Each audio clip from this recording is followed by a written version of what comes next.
Well, that was a great report there from Isa Al-Hamad High School and the misuse of hormones, and there's some very distinguished guests there who were giving lectures and presentations.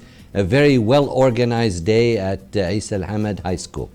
Well, right now we're going to move on to another one of our great guests right here in the studio. We have with us Mr. Saghir Trikaripur, who is the founding member and patron of the Kuwait Kerala Muslim Association. We'd like to welcome you to our program, Saghir.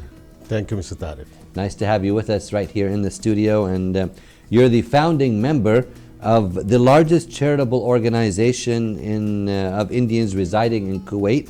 How did you establish such an organization, please? Thank you for inviting me to be here with HALA Kuwait, which is one of the favorite show of expatriates in Kuwait.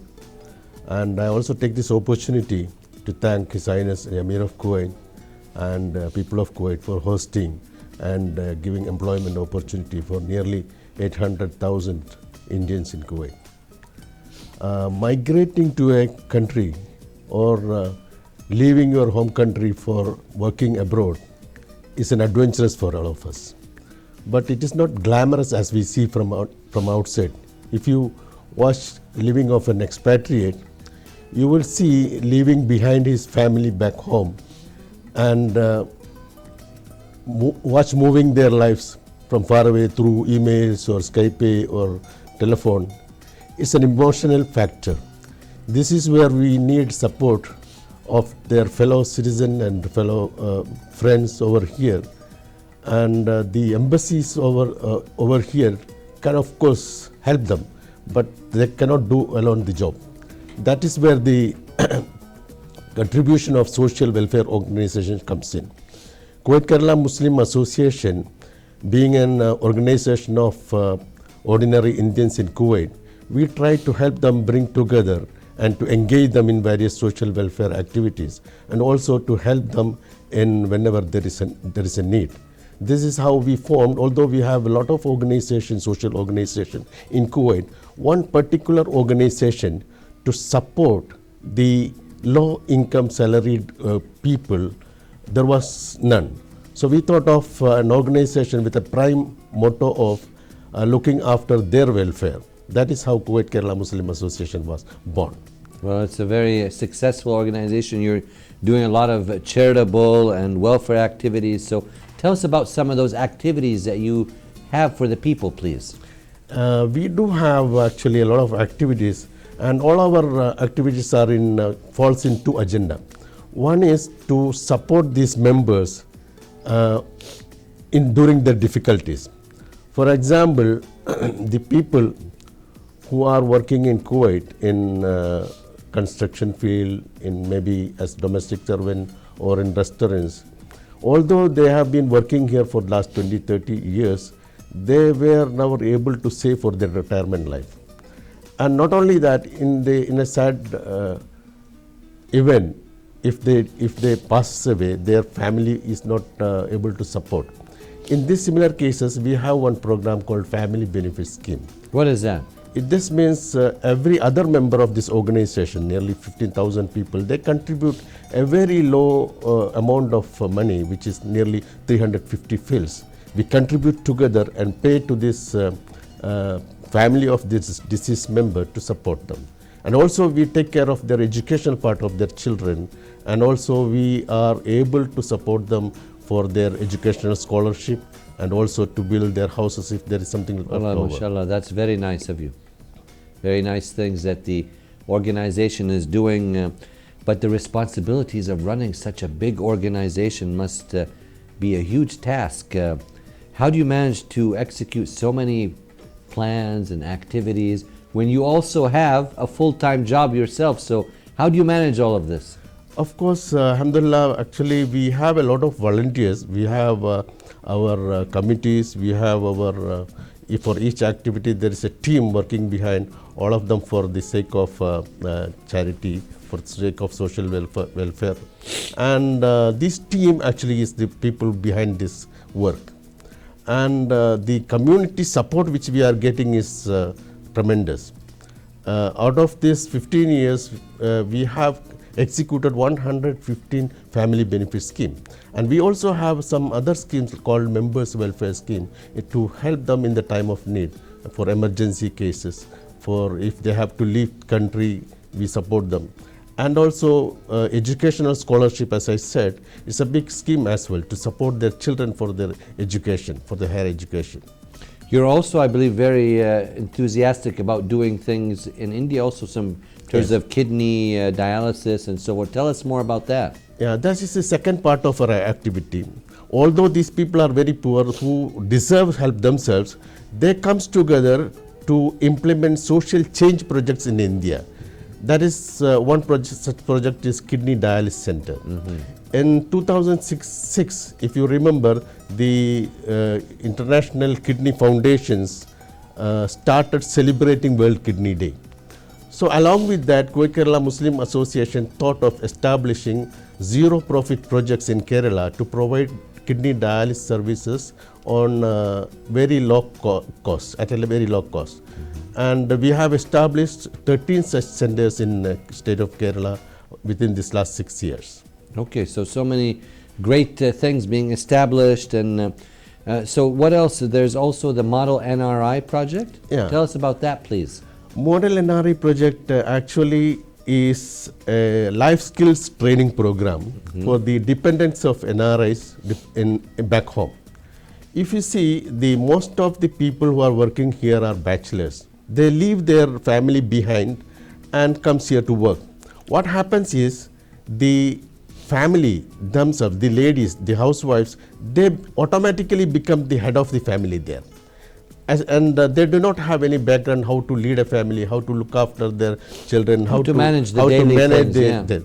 So KKMA, what we have been doing is, we provide them life skills training. For example, how to manage their finance, how to look after their budget, how they do their scholastic follow-up, and how to manage their living. This life skills program with 9 modules we are giving them every 2 weeks, once in every 2 weeks. This will equip them to manage their houses. Especially these ladies who are sitting at home, they have a huge potential if you train them very well. I think they are the one who can develop, who can bring up their children in a moderate way. Otherwise, what happens is NRIs and the living expatriates, they work here 24 hours, then they send their money back home, and that is not used in a correct way. That's why until even after they work 20 years, 25 years, they cannot live in a peaceful manner there. They are still struggling to meet their both ends. So you give them some lessons life skill training. Okay, that's great to hear. I mean, you must have a lot of team members working with you. Tell us about that. Actually, you're so diverse and so many things that you offer. Yeah, actually we have 15,000 people, and out of this maybe about 1,000 people are very active in the social fields. They spend a lot of time, apart from their daily job, they spend for this organization. And I would like to mention also about one other group within us, which is called Magnet. What is that? Magnet means it's a group of volunteers. They visit every hospitals in Kuwait, every major hospitals like Adan, Parwania, or Sabah hospitals, and meet the patients who are in the hospital to support them. And also in the sad demise of their death, they help them to send their body back home or to burial here itself. This is a huge service because people, expatriates here who do not have family relatives or who do not have anybody else to support, these volunteer groups take the matter in their hands and help them. That's great. We have some photos here that you were kind enough to provide. So many events. Tell us what we're taking a look at, some of these things. Yeah. This is a kidney dialysis center which we have opened in one of the hospitals in Calicut. This is our first center. And this was the beginning of our kidney dialysis center in Kerala. If you believe that until that time, kidney dialysis services were very costly affair in India. A lot of people have kidney issues there too? Yes, of course. Not only in India, all over the world. Worldwide, worldwide it's become an issue. So after we have introduced this low-cost projects, what happened is every other social organization also came into this work. And even government had many projects to provide the free of cost dialysis services. Now within the last 10 years, the cost of kidney dialysis has been drastically reduced. Well, that's good to hear. And this was a very nice initiative. Looked like covered by the media and everything, huh? Yes, yes. And this, how many, is there one or a few centers that you've opened? We have opened 13 centers. Oh, very big number then, huh?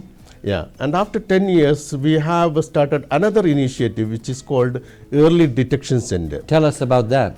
Actually, what happens is, especially the people who are working here, they do not take care of themselves. Because of this lifestyle, they are very prone to the heart diseases, for example. So what we are doing is, these centers will help them to detect if they are prone to heart diseases or any other lifestyle diseases, just so that they can take care of it. It is very cheap, but even then our people will not do that. So these centers will provide them an opportunity to detect themselves how is about their blood sugar level, cholesterol level, etc., and will encourage them to look after their lifestyle.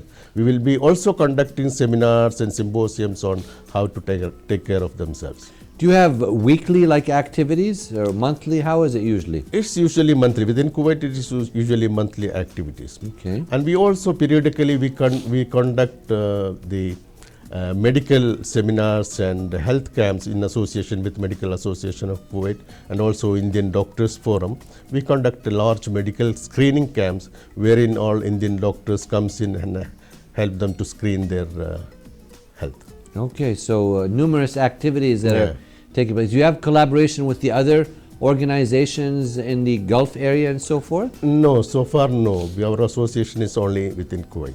Okay, so numerous activities. And what are some of the future projects that you plan to have in the near future? Actually, we will continue with this early detection center. Actually, our pilot project is running out. Then we will be continuing with this project in other part of Kerala. And inshallah, we are also passionate to unite people for the good causes. We need to have more of organizations coming together to bring people together to serve the community. Well, we'd like to thank you so much, Mr. Saghir. At the end of our interview, do you have any last comments or words for the audience watching? Actually, I would like to say that the social service is everyone's job. If you have a potential to help others, you should do it. I mean, you should consider that it is a blessing from God to you. So your gratitude towards God is by helping someone else. That's Very all. well said, and we'd like to thank you for being our guest tonight. Thank you, Tariq, again for inviting me to this Thank you. show. We were speaking to Mr. Saghir Trikaripur, who is the founding member and patron of the Kuwait Kerala Muslim Association, a very popular and well-known association right here in the country.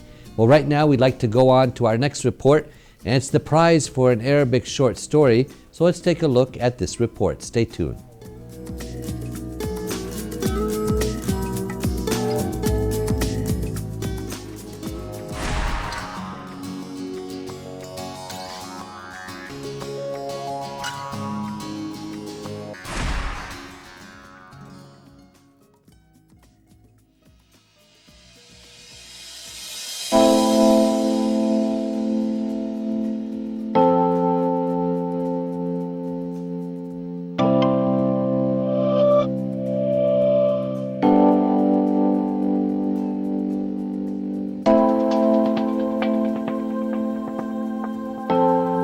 هذه المناسبة التي نحيي فيها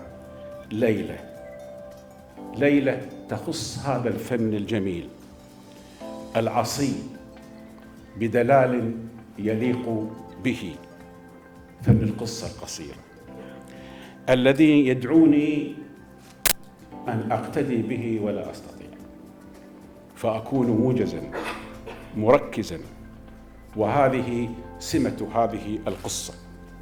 كما يقول أحدهم أن الكاتب القصة القصيرة المبدع يريك بكلمة واحدة كيف يختلف حصان إحدى العربات عن 50 حصان آخر. القصة القصيرة تجمع في قبضة واحدة كل مقومات الفن القصصي من حدث وشخصية وظلال، تقدمه كرؤية الشاعر في الكلمة المركزة. بهذه تكون القصة.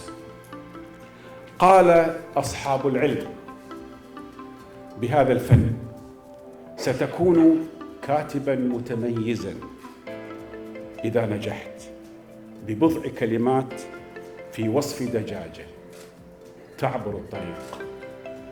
حينئذ ستكون كاتب قصة قصيرة حقيقية. نعم. هل نجح المتسابقون بوصف هذه الدجاجة؟ أعتقد أنهم نجحوا، ومن ثم انبرت المؤسسة الموقرة الجامعة الأمريكية في الكويت لتعطي شهادة النجاح. فشكرا لمن رعى هذه الجائزة الذي غادرنا قبل قليل، الشيخ ناصر صباح الأحمد الصباح.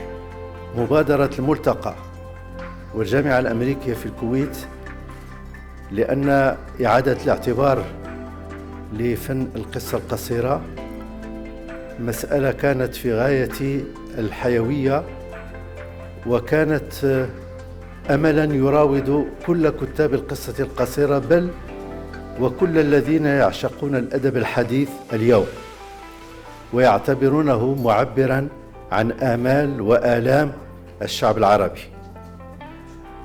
اسمحوا لي أن أعبر عن شكري وتقديري بالخصوص للأديب المبدع الأستاذ طالب الرفاعي، لأنه احتضن هذه الفكرة ورعاها وأعطاها من جهده وحماسه وإرادته الشيء الكثير. أريد كذلك أن أعبر لكم جميعا عن اعتزازي بالمشاركة واعتزاز كل ضيوفكم بالمشاركة في هذا الحفل منذ قرابة 38 سنة، وتحديداً في تاريخ 17 يناير 1978 يوم نشرت القصة الأولى في جريدة الوطن الكويتية. منذ ذلك التاريخ وأنا عاشق وله مدنف متابع محب قارئ لكل ما يدور حول عالم القصة القصيرة. لذا وبعد سنوات بدأ حلم يركض في رأسي ودار ببالي أن أقدم شيئاً للقصة العربية وللقاص العربي. نلتقي اليوم في ضيافة القصة القصيرة. نحن في ضيافة هذا الفن الدقيق والبديع الذي تضافرت إرادة هيئة الملتقى برمزها الكبير الأستاذ طالب الرفاعي والجامعة الأمريكية في الكويت، وتوافقتا على الاحتفاء به وتجديد الاعتبار له كجنس أدبي مثل في الآداب الحديثة أقوى التعبيرات فناً ولغة واستشفافاً للإنسان في العصر الحديث في أوضاعه ومشاعره ومطامحه وأوهامه أيضاً، وهو ما تأتى له بأدوات ومقتضيات مخصوصة بجنسه متفردة فيه متوارثة منذ نشأته في القرن التاسع عشر في مفترق بثاق المدنية الحديثة بأشكالها ومعضلات الإنسان في مجالها المستجد.